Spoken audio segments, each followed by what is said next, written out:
Samantala, Presidential Peace Advisor Secretary Jesus Dureza nanawagan naman sa Korte Suprema na maglabas ng desisyon kaugnay sa petisyon laban sa panukalang Bangsamoro Basic Law. May ulat si Joy Gumatay.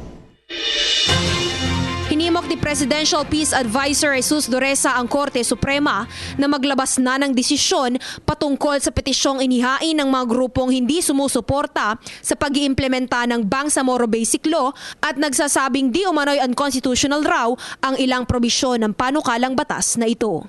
Ito aniya ang unang hakbangin na dapat ay maisagawa upang makausad ang Bangsamoro Transition Commission na bubuuin ng ilang kinatawan ng Administrasyong Duterte at Moro Islamic Liberation Front sa paglalatag ng bagong Bangsamoro Enabling Law tungo sa pagpapatupad dito sa lalong madaling panahon.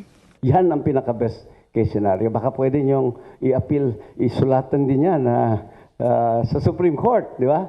Pero you need a lawyer's petition or pleading to be filed for an early resolution. Sa pagpapalawak ng Bangsamoro Transition Commission mula 15 hanggang 21 miyembro, naniniwala si Secretary Dureza na magiging mas inklusibo ang mga desisyong ilalabas at inisyatibong isasagawa ng grupo tungo sa pagpapahinto sa mararahas na sagupaan sa rehiyon.